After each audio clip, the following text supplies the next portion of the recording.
look at that, we're live right away today. Let's see if anybody hops on today. Yesterday we were having some technical difficulties that just could not be shaken. So, hello, anybody there? Today we are still nobody there. So if anyone is there, make sure you say hi. Oh good, we have Tessa. So Tessa just let me know. Denise, excellent. You guys let me know if you can hear me. Yesterday's technical difficulties was just couldn't be shaken. It was just too much. Hello, excellent. Good. So I'm thinking you guys can hear me. And boy, what a crazy week it's been, right? So Monday was our makeover Monday and I did a painting. Perfect. Tuesday I did the waxing Wednesday. Then Wednesday we had technical difficulties. So now on Trusting Thursday, hi Trace, hi Alona. On Trusting Thursday we are going to be doing Technique Tuesday. So I know that's friggin' confusing because I'm confused too. All week I've been thinking it's Friday, which is just hilarious because yeah, anyway, so Friday I do know I have to do a video, a workshop, and yeah, so anyway, tomorrow is Friday. Tomorrow we are doing our workshop, and today I am doing Technique Tuesday, and the Technique Tuesday is transfers on mixed media surface. So we're not doing it on wax today, we're doing it on a mixed media surface. So I am going to move my camera so that you guys can see the table as I'm talking. My table is a mess, yep, that's okay. Okay, so I'm just looking to see where my hands are in relation to, I actually did break my tripod the other day. So, yeah, okay, I think that's good. All right, so I'll keep glancing up to see if there's any questions, but I'll just walk you guys through this. I did one ahead of time so that we'd be able to do the whole process. So, let's start with why we would do a transfer. So a lot of times people if they don't understand the full process of what's happening, they can't understand why you're actually doing a transfer in the first place. So if I can cut out my image with scissors or with a knife and I can just collage it on, what I'm doing is I'm allowing all the white of the paper to remain white. And I know, okay, follow me along here. So it's just the white is the white of the paper, and on a transfer there is no white because the white is the paper, so we're just transferring the ink. So on a busy background you're not going to have the contrast of the white. Okay, so I'm going to do a few so that I can demo that properly. But when I'm in okay, so when a student is in doubt of whether or not you should do a transfer or whether you should do a collage, just look at your background in relation to your image. So if I were to consider this my background and that my image, because of the contrast, my image would pop, right, because of the white. So if I were to just do a transfer, I'm just transferring the ink, which is black, and then in some spots it's like shades of gray, and then that's the white would be replaced by the background. So you're not ever doing a transfer for like a really high contrast pop. What you want is when you want it to be subtle enough. And so I know that's going to be a little bit confusing, so I'll go through that. Can somebody answer Denise? Denise wonders if anyone else is frozen. So if you guys can hear me, And if someone can answer that for Denise, then I'll know whether I should keep talking or restart this, because it could just be her internet. I think today, because we got right on right away, I think we should be good. But anyway, I'll just glance up, make sure you guys are still with me. So not frozen. Excellent. Thanks, Linda. Good. So I'm going to carry on then. Sorry you're having those technical difficulties, Denise. Okay, so the background, I did prepare a few backgrounds to show you.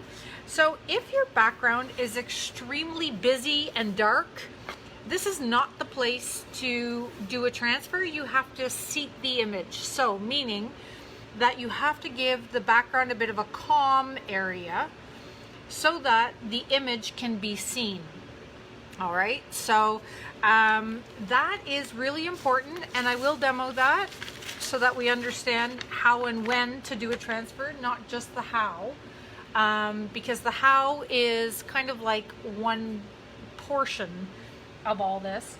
The why and the when is also super important in order to get it done, or get it to stand out. So if I were to take, let's say, because you can do black and white or color, as long as we are using laser photocopy, right? So we just can't have a inkjet photocopy, and the reason for that is that inkjet is water soluble, and we're going to use water to remove the paper in this instance. So if you are working with water soluble inks, obviously when we go to remove the paper, you're just going to wash away your image. So I'm going to set aside a few of my images, but an image transfer is kind of like the last thing you want to do when you're doing mixed media, because it really does need to be seated. So like I told you, in this area here where the background is really dark, I'm not going to put my image there because we're going to get rid of the contrast of the white, right? So the contrast of the white here exists in collage only. So if I wanted that gnome to look exactly like that gnome right here, I would actually cut him out and paste him in. But if I wanted him to look like all the white would be replaced with the background, that's when I would choose to do a transfer. So in order to prepare the area, we have to do a few things. So one of them is you have to make sure that the area is sealed. So if you're working on paper, for instance, I do a lot of my small things on paper and just stuff like this because it's easy to travel, it's easy to cut down, and then it's also easy to ship, right, when you're selling things like that. So if you're working on paper or cardstock or something, you have to make sure that what you've got going on in your background is sealed. So I've got acrylic paints here, so I don't need to worry, the acrylic sealed it for me. But if I was working in, let's say, watercolor on top of watercolor paper, in order for me to do a transfer on that, I would have to seal the whole surface with a matte medium or a gel medium or something that's going to protect it, because when we do go to remove the paper with water, you're actually going to destroy the surface of the paper. So your area has to be sealed, which is fine.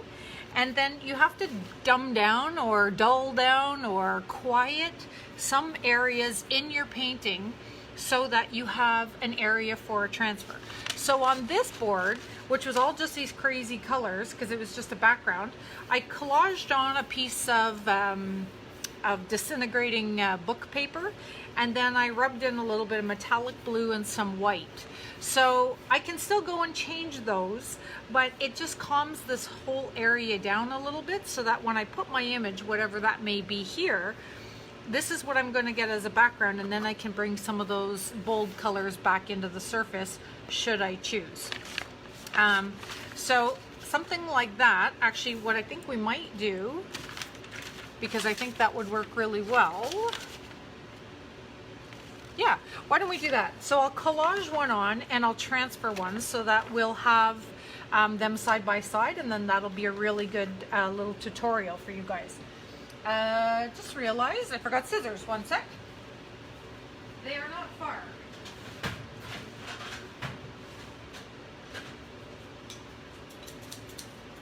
Okay, so I'm going to cut out the image, and then I'm also going to cut out the same image twice so that I can show you a transfer versus collage.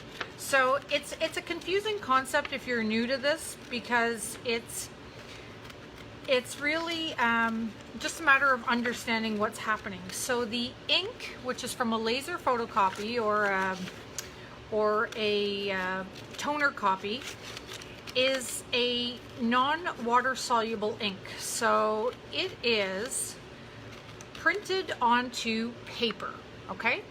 So that ink is printed onto paper, and the white we're seeing is not ink, it is just paper. And then the issue is that when we are looking for contrast, we're not transferring the paper, right? We're transferring just the ink. So this will be a great little demonstration in that. Because like I said, it's just once you get the concept down, then you understand. And a lot of times when people do transfers, when I teach this in a workshop, I do it different ways. The first one that we do is we transfer directly onto raw wood. And the reason I show you how to do it onto raw wood is because the warmth of the wood comes through, and then it changes and softens the image. So let me grab a piece of wood and then I'll do another one at the same time. I don't have to cut it out as accurately on my transfer, obviously. I'm not sure why I'm being so detailed. So that one I'll transfer, that one I'll collage, and then I'll cut out one more for good measure, and we'll put it onto raw wood. So when I teach this, we normally do a couple transfers, one onto a painted background, one onto a white background. So here's a common, okay, I'm gonna call it a mistake, but it's just a common thing that people do, is that they will just white out an area and then do a transfer. And all I'm telling you is that if you're just replacing white with white, then there's no point in doing a transfer. The whole point in doing a transfer is so that the background shows through the image. So if your background is just white, then you might as well just collage, because there's no advantage to painting this white and doing a transfer and all that. In fact, it takes more time. So I wouldn't recommend that at all. I'm just gonna grab a piece of raw wood. And I'm gonna grab a sanding block, because this is not a panel, this is just a piece of wood. So I'm just gonna make sure that there's no texture on this, because I just picked this off my floor. And picking something off your floor, well, my studio floor, there's no guarantee what's on this thing, wax or whatever. So I'm just gonna make sure it's nice and smooth. There we go. Okay, so let's transfer onto wood, let's transfer onto the panel. The transfer process is all the same. You're going to need a good gel medium, a matte medium, or a gloss medium. So Mod Podge will work. What works? Any brand of, like this is golden, fluid medium, there's gloss medium, there's matte medium, there's gel medium. Any of those mediums or glues or Mod Podge that are meant for fine arts, for gluing, those things all work extremely well. I really like there's one called a soft gel by Golden. It is one of my favorites for transferring. That's in my little book, In That Two Worlds Collide. In fact, I can find that. If I can find the book. Oh yeah, it's right here. I'll show you guys.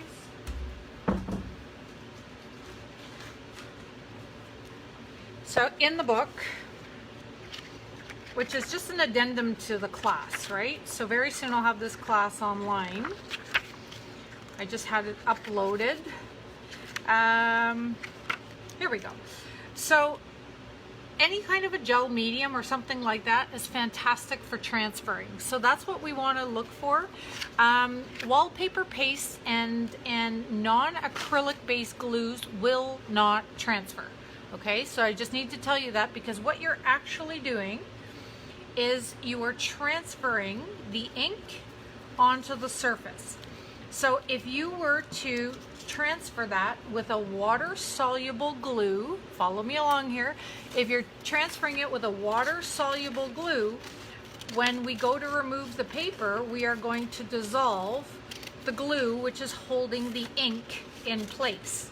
So all you are basically seeing when you're done this is some glue that happens to have picked up some ink that's dried on your board. So I know it's confusing, but let's go through the whole process, okay? So I'm going to take a bit of my gloss medium. This stuff is like, honestly, it is golden around here because I am running so low on my fine art supplies. It's amazing. I know things are starting to open and there's porch pickup and I can order online, but I don't know, I've just embraced this new using up my old stuff thing to the point where now sometimes I go to reach for something and it's not available at all. Okay, so I'm going to transfer this one. So, okay, this is very important, guys. You want to put the glue, the adhesive, the medium, on the front of the image only. Do not put it on the back. So if you put it on the back of the paper, you can't get this off. Okay, so I'm just going to explain that one time and then I'll keep repeating it. But the point is, if you go ahead and put glue or adhesive on the back, all we're doing is we're gluing and sandwiching that paper in between. What we want to do is remove the paper and leave the glue on the panel. Okay, so I'll keep repeating that, but if you go ahead and accidentally seal the wrong side, then you are going to end up with a paper that can't be removed. So I see this often. People will put it face down onto the surface. So I put a little bit of gel medium also on the surface that it's going to. And then I'm going to take something to push it down, but paying very, very, very strict attention not to put glue on the back. So if you are like it's like we get into autopilot mode, and I see it in every single class. Somebody pushes it down and then they seal the back. And then sure as anything, I'm gonna come around when we're doing a class and they'll say, I can't get my paper off. And I'll say, did you seal the back? And most times people will go, oh, I remember her saying something about that. And then the first answer is no, but I can see that the paper is not coming off. So if we seal the back, the paper is not coming off. So I'm going to put that one there, and then I'm going to collage that one there so we have our little comparison. So when I'm collaging, that's when I put the glue on the back and glue on the surface. So glue to glue. And now because this one is collage, I can seal this one in if I want, because I'm not removing anything. On this one, it can't be sealed because we're removing.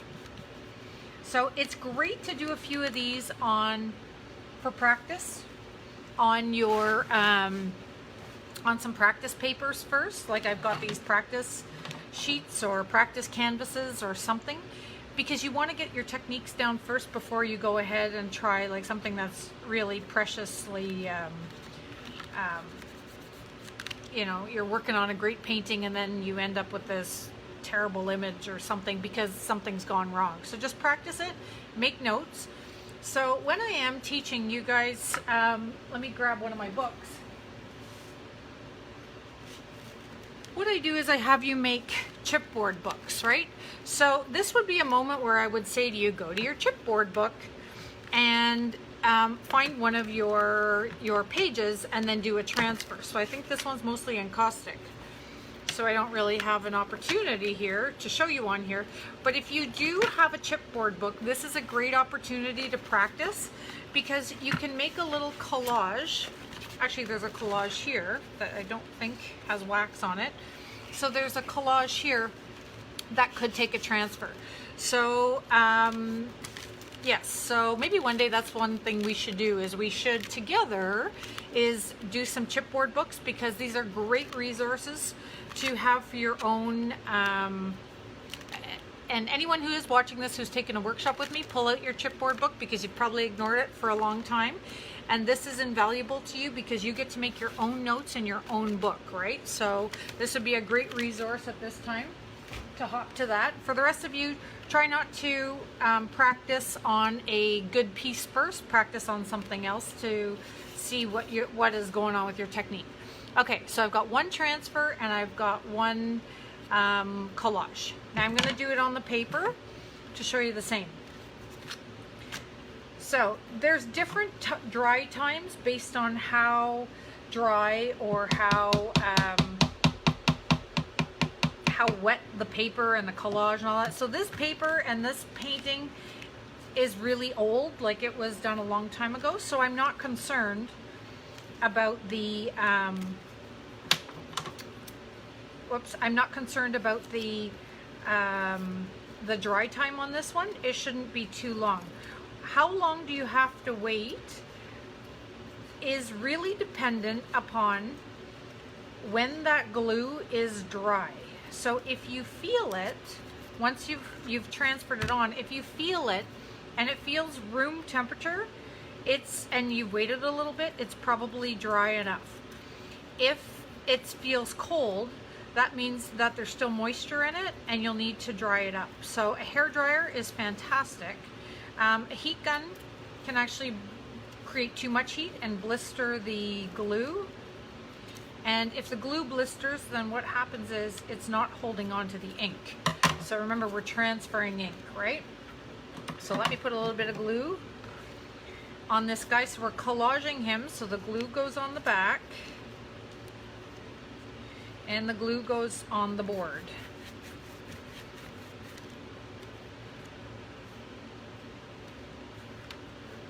There we go. I can put a little glue on top of him should I want to. Excellent. Now I'm going to do a transfer on the other one. So my glue needs to go on the face and on the board. So I'll put it on the front of the image only. And how much glue is a good question. The answer to that is you need as much glue as so that you can cover it, because the whole image needs to be covered. But when you put it face down, you don't want any glue squishing out. Okay, so if you have too much glue is when we really push this in and you have a lot of glue squishing out. If the glue squishes out, it's going to get onto your paper for sure, and it is going to not be able to come off.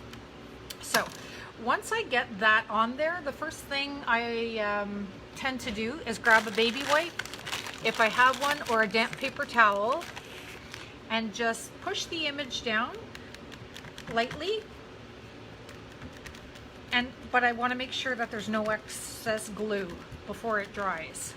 Okay, so that's the one thing that usually helps. If you have any glue, you can take it off right away with a baby wipe, or with pardon me, or with a damp paper towel.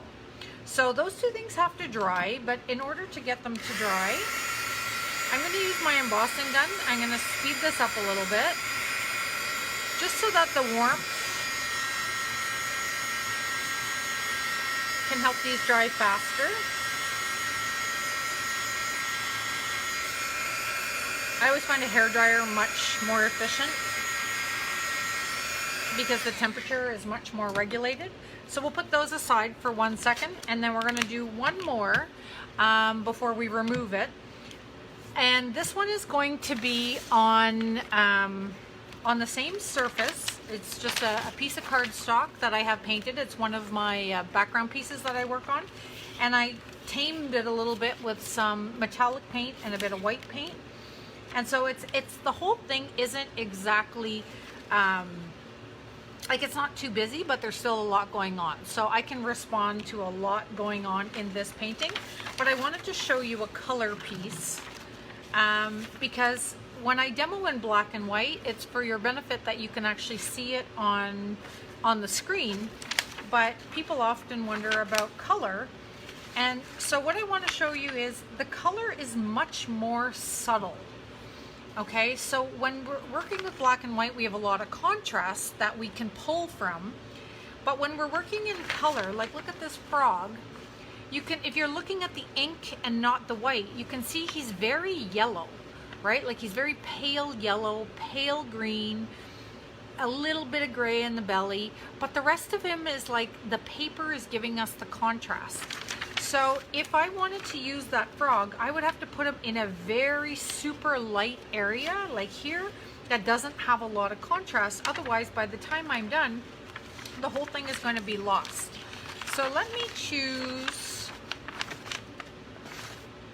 I like these whales. So let's go with these, yeah, let's go with these whales because they're a light blue, but they're mostly white. So I think that's a good image to transfer. And if I can find a nice light spot on here, now you can see my image is cut off. And so that's when composition and placement is really going to be important. So up here, remember it's going to be the reverse. Let's do it up here because it's nice and white. So you guys can see this? Yeah, right there. Okay, so I'm going to place it right there. And so what I'm doing is glue on the front of the image only, and a little glue up there. So, I'm not sure what I did with my glue brush, so I'll just get another clean one. So glue on the front of the image only, not on the back. We're not collaging.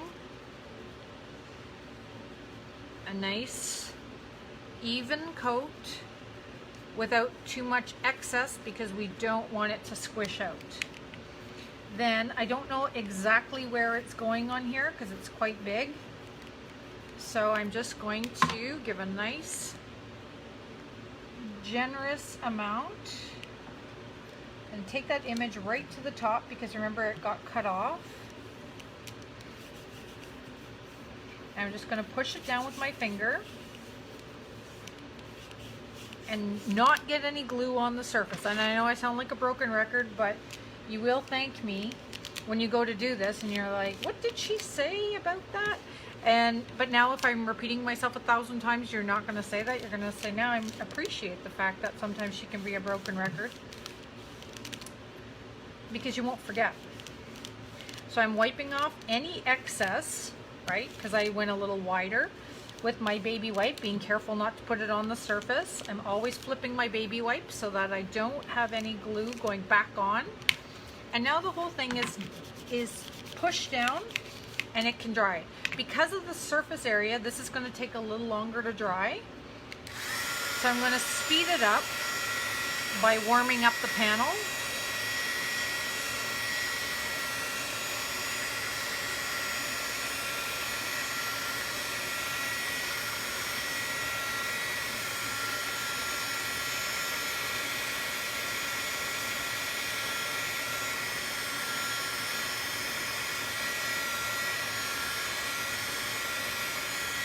So I don't know if you guys will remember way back when I was painting at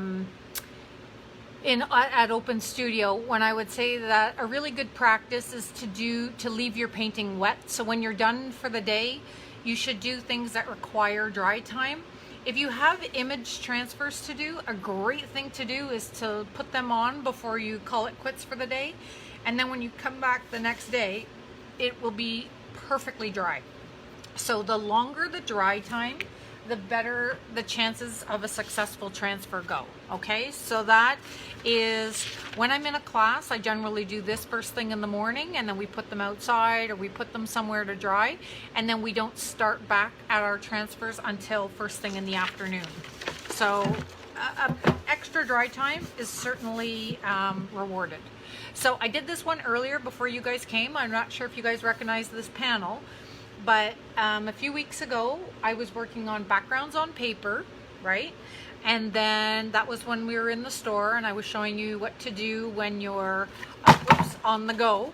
So this is background on paper, and then I took that paper and I showed you how to collage it onto a panel so that you have a background. So what I did today was, after having that on there, I took a little colored image and I put it face down, and then I did the same transfer that we've been working on and I put it outside to dry for a few hours. So we should be good to go for the removal of this. So I am going to get my water bottle. I'm going to show you how to do this. So you want to put your water. So this is why you see that the water is going to be the part that's going to dissolve the paper. So now this should, the bells, you know, all the gears should be turning. You should be connecting the dots here that anything that is water soluble is going to come apart now because we're soaking it with water, right? So I've let the water now kind of soak in a little bit, and then I'm very gently going to start to peel the paper back. The paper is actually a pulp. So paper is fine pulp that gets pressed and it's flat. So when we remove what we think is a layer, there still can be residual pulp. So I'll show you how to deal with that. But we want to be gentle because we don't want to remove the glue.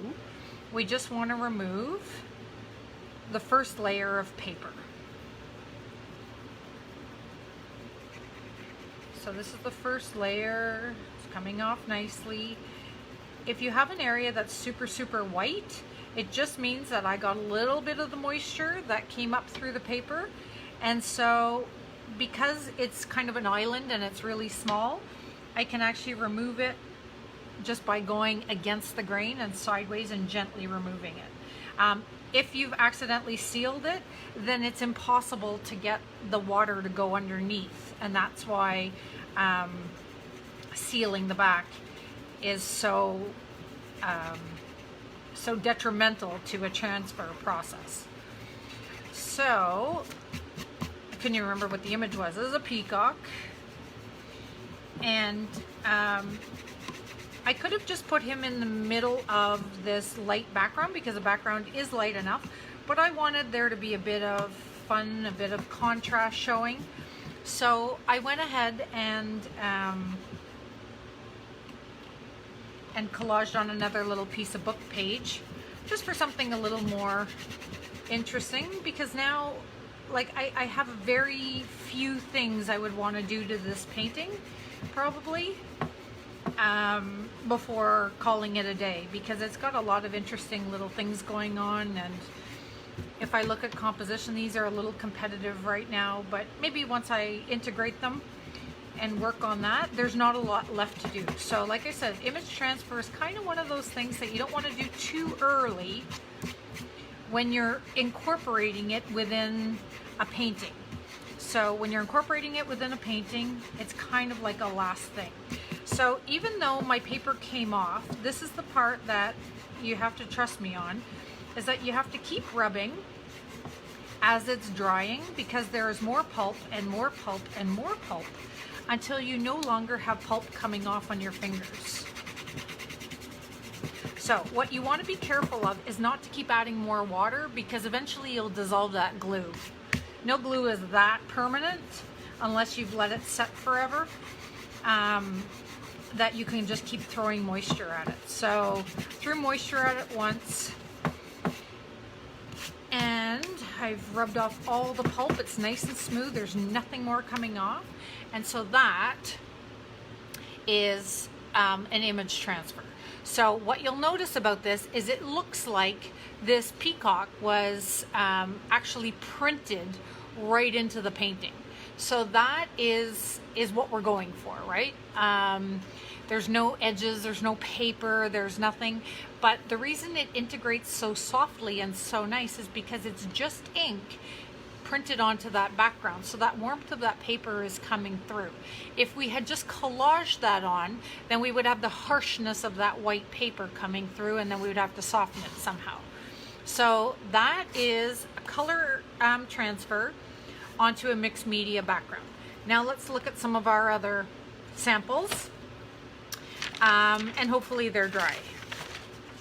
So onto the raw wood. So this one doesn't have a painted background, so we didn't need to fuss with the seating of the image or anything like that. So I'm just going to go ahead and soak my paper, let it absorb for a few minutes, well, seconds, more than minutes, and I'm going to start to work the back until the paper naturally starts to fall apart.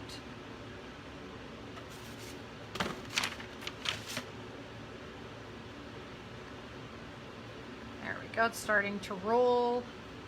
So again, this was just done like moments ago, so I don't want to be too hard on this glue and reactivate it, because it certainly hasn't set. So glues have a dry to the feel dry time, and they also have a cured dry time.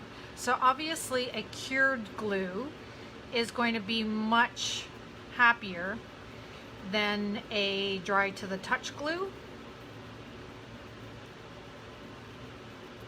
because for all intents and purposes, I'll try and explain this another way. I find the best transfers and the best mixed media and the best incorporation of new materials and mediums and techniques is if you actually understand like the science, if you will, behind it. So this peacock, okay, so if you think that this is an image, true, but if somebody were to, if you were to actually look at this as its fundamental thing, like if you were to say, what is that? That is dried glue. So that peacock is only a very thin layer of dried glue that is holding on to a very, very, very small amount, small molecules of pigment that were non-water soluble. So that's the reason that transfer worked, is because this is just a thin layer of glue.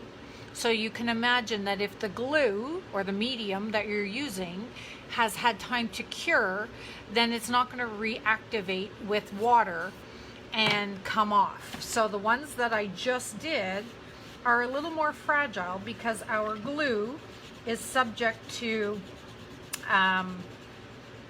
reactivating and disintegrating under the pressure of the water. So the peacock works so well because I did it earlier. I wanted you guys to see or yesterday rather, I wanted you to see the one work perfectly. So the question that I always get between the student, or for the students who dabble in mixed media and in caustic as well, is people get confused, because then when you go to do a transfer on encaustic, sometimes they start putting gel medium on it and transferring it, and the transfer of using glue and gel medium only works on a non-waxy surface. So if you remember back to the beginning of wax, the thing about wax, that's why we don't use acrylic paint with it, is that it won't stick, right? It won't adhere. So our glue isn't actually going to adhere to the surface. And I don't want to be too rough on this right now, so I'm just going to leave it, but I think it's not bad so that I can illustrate the point of the difference. You can see on wood, it's beautiful. That's a transfer, right? So there's no paper left anymore, right? So we're just transferring the ink and not the paper. If we were to choose collage, we get the paper, which is the white. Transfer, no white. Paper, white. So that is, if you're looking for a high contrast image, so like this little gnome down here, he's high contrast, right? Because he is, because he's got the white and black image on the brown backing, it actually, you get a really beautiful high contrast. If you're looking for a subtle transfer, then the top part is where you're going to go. So we're going to do one more demonstration of that on the panel. I'm just going to dry it up again just one more time to make sure.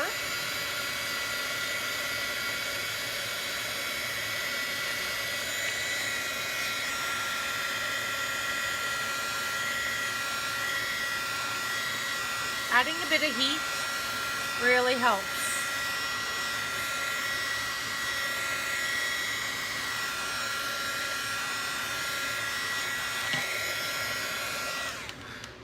So, cure time. Remember, we're going for cure time and not for,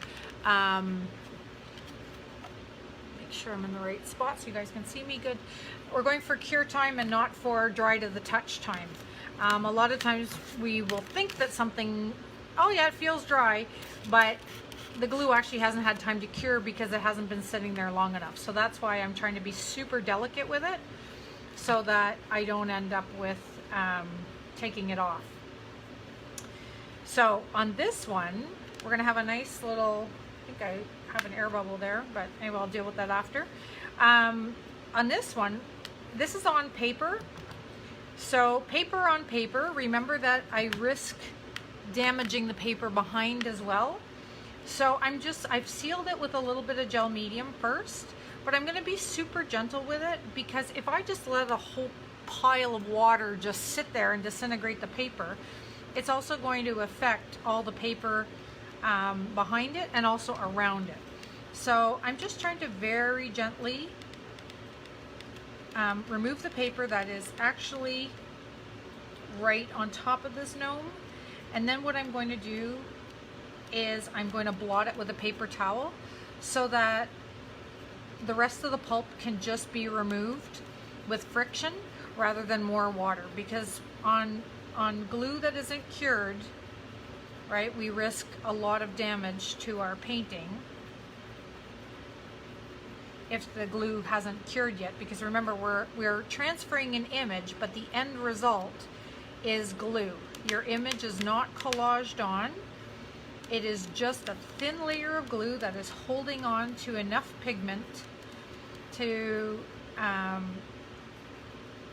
look as though you have an image there. Okay, so now I've got all the first layer, if you want to call it, paper off. And now I'm going to remove the top layer of paper, but also the moisture, because I'm going to try to now just use friction and then the little bit of remaining moisture to dissolve the rest of the paper, or to remove, no, not dissolve, to remove the rest of the paper. So paper just kind of peels off, but it reactivates back into that pulp state that it once was in. So you're just pulling it back into the pulp and then removing that until you no longer feel the pulp under your fingers. So because it's still wet, the pulp looks really dark, but until you can stop feeling those little bits under your fingers, it's not all removed. It really has to feel super, super smooth in order to be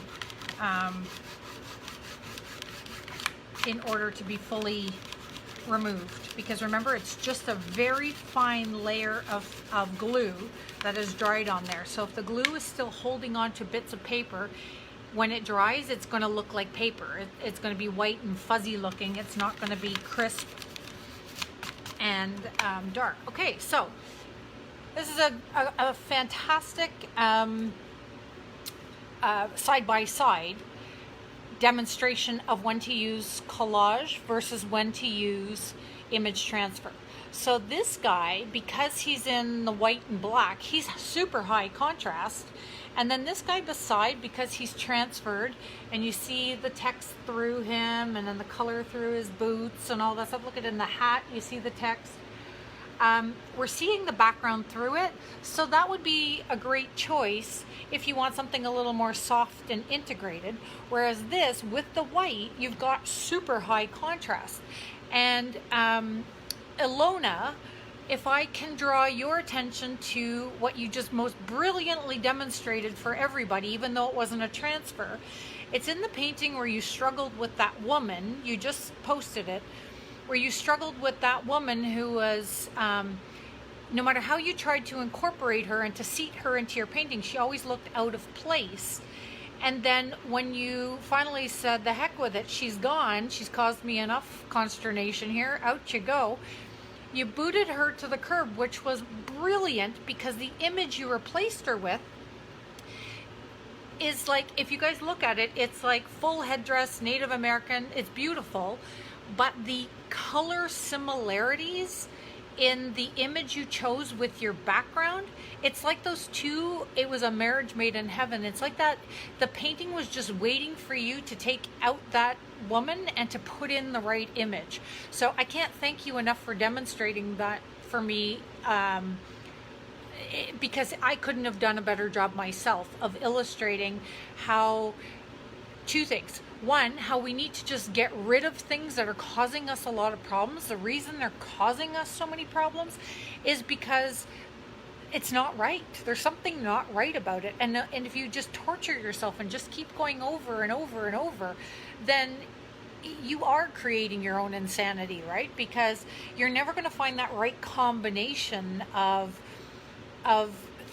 thing you do to change that image enough that it's going to make the whole thing finally like sing.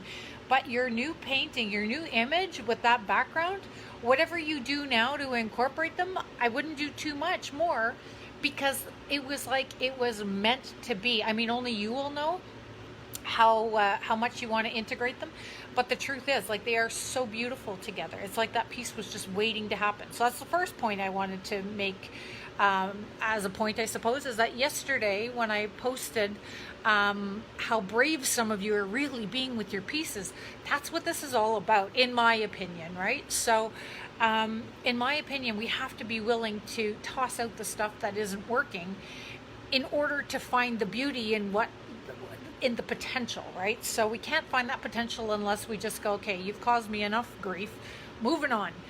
And it's in those moving on that, and you notice, so what happens when, like, Ilona could have done what I would have called like old behavior, and what she could have done is she could have said, oh, this painting is driving me crazy, and gessoed over the whole thing, because that's what people do sometimes, right? As we go, that thing's driving me nuts, and so we just reach for the can of primer and we try to get rid of the whole thing. But the truth of the matter is that background was just sitting there, and it's beautiful, and it was waiting for that image to just come together. So a lot of you have been demonstrating that, and that's why yesterday I was like, I had to write that post, because I thought you guys are demonstrating what I'm trying to articulate so beautifully, and I thank you so much for that. So, and then the second thing, going back to what we're talking about today, is when to choose one versus the other. So Ilona's picture of that girl, she never quite matched the background, and it no matter what she was trying to put the colors the same, there was never that harmonious thing. So by choosing an image that matched better to the background, the two now sing together. So in this case, when to choose collage versus transfer is how well you want your image to match the rest of your painting. In this case, because I have two, it actually works beautifully, because I have some white up here, and then so the white is here, but then in this case I've got this nice little soft area that matches the rest of the painting. So I hope that really points out a few things for you guys. The last one we're going to do, I hope this one's dry. This is a much bigger surface area.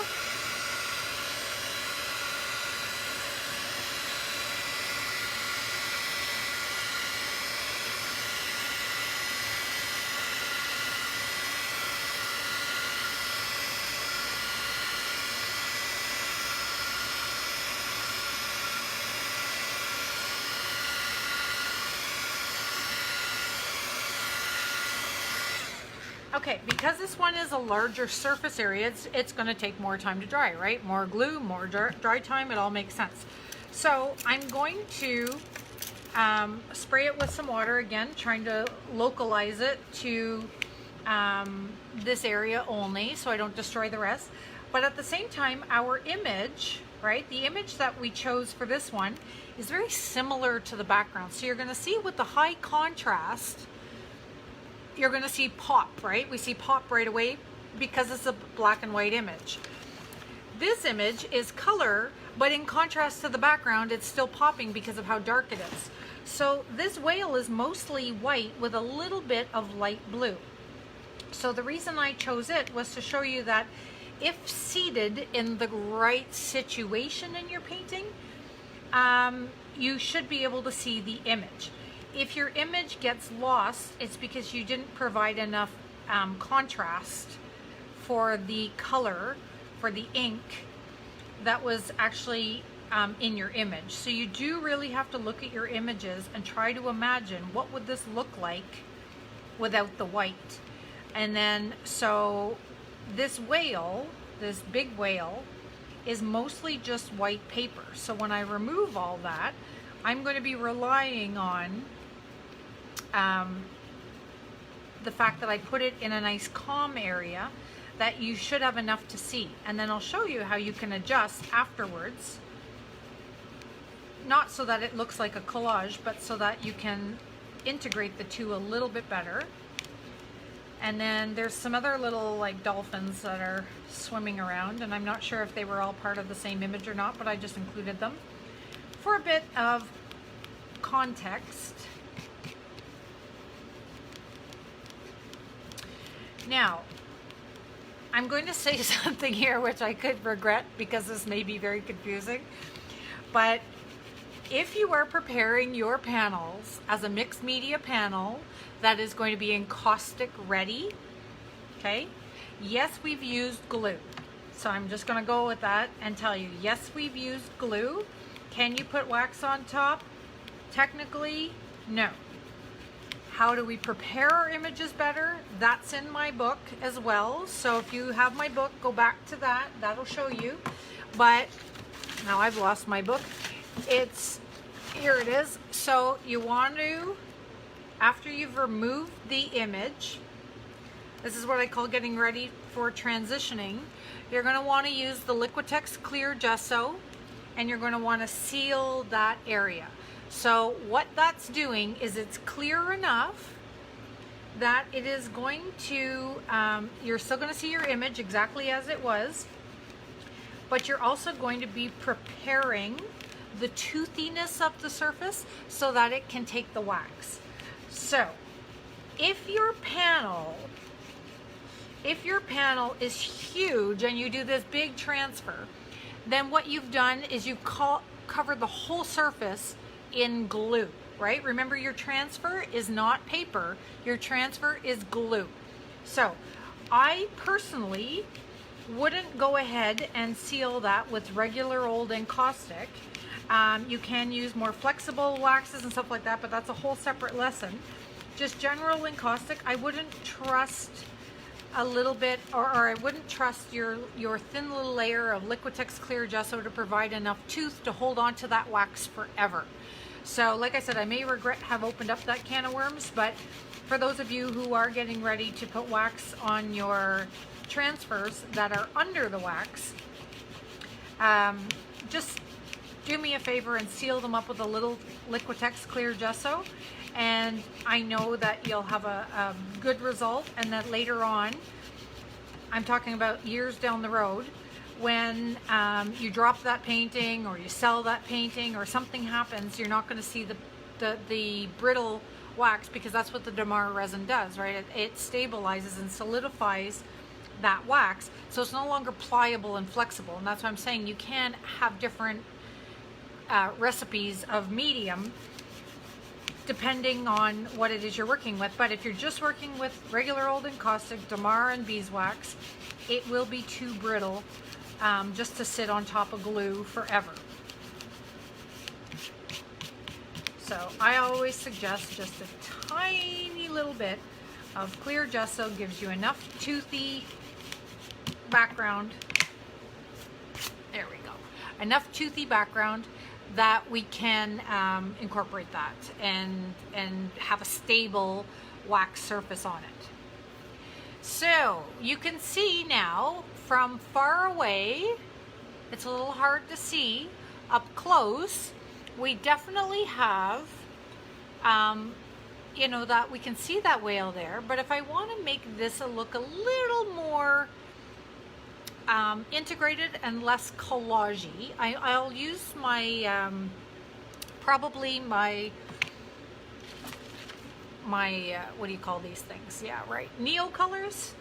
Because what I could do with the neo color is I can just color in a little bit of the white so that it doesn't look so dirty. I can also use my soft pastels.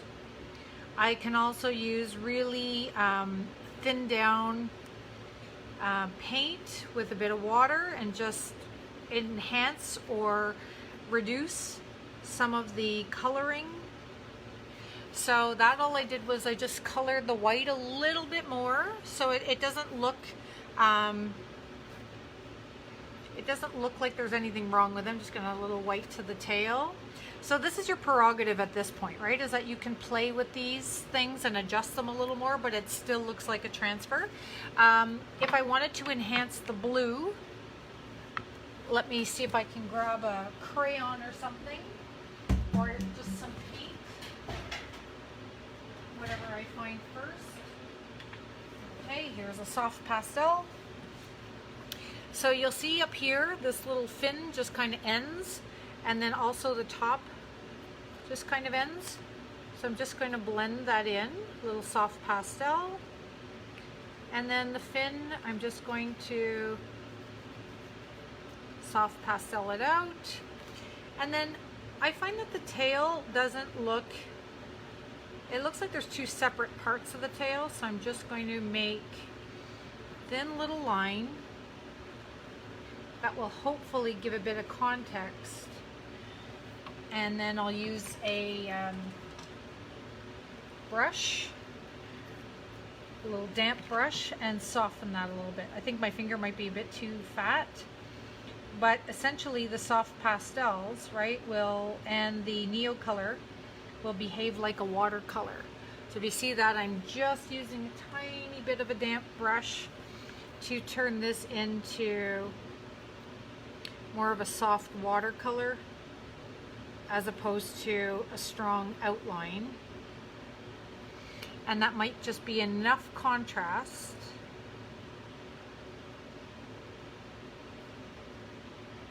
beauty.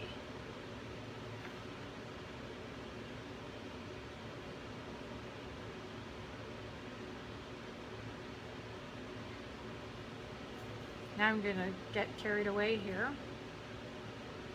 There we go. So this area still looks a little harsh to me, so I'm going to soften this up. A little more water, a little more nice. Blot it. I don't want to have outlines, remember, I'm not really into outlines, I'm into integration. There we go. A little bit at the top. So now you can see that that whale, even though I haven't really done very much, I just seated him a little nicer into the painting. So we've got a nice little relationship between what's happening in this painting. So you can use color, but just try to envision what it would look like without the white of the paper. So I think we have done all our samples. I'll go over them one more time. That's colored on a light background with a light image. Black and white on a painted and collaged background. Collage gnome facing the back with the white showing. Transferred gnome on the paper on the it's not newsprint, book page. The initial one, the peacock, that kind of sits on book page and overlaps a little bit into a collage background. And then lastly would be the piece of wood, which is just a collage and so collage gnome, right? You see the white, and then transferred gnome, you see no white, right? Just the ink. So I hope that that gives you guys a really good context for and a really good understanding of what we're doing with transfer before wax. Transfers after wax, like I said, are a whole different thing. You do not use glue, but we'll do that another day again, slowed down just like we did today. So preparation is super important, making sure that your surface is non-porous, like the paper, so that it can't absorb your glue. It won't disintegrate when you remove it. But most importantly is that your copy, your photocopy, is laser, right? It can't be an inkjet, and it also can't be like an original photograph or anything like that. It has to be a toner or a laser copy. So if it's a commercial machine, generally you're safe that knowing that it's laser, or like in an office or something like that. But generally at home, most people have inkjet readily available at home, just because it is the cheaper machine to buy. So it tends to be what we seem to have at home. And I guess that's it for today, guys. Enjoy the rest of your day, and I will see you tomorrow. I have to turn this so I can see you. Yeah, hi. So that I can see you tomorrow for our workshop. So it's from 1 to 3, and it's in the same group as last time. If you're paying individually, you could do it through my website. But if you're part of the package, which most of you are, then just carry on. You're there already, and tomorrow we'll meet up in that same group. That way we won't lose our train. It'll be easier. Then I have a whole new system that I'll be working on and implementing this weekend, so you'll see for the month of June. Which will be easier to find, and sorry, Diane. Anyway, you can rewatch it. I will post this to YouTube later, and then I'll probably put it back onto Facebook as well. All right, bye everybody. Thank you for watching.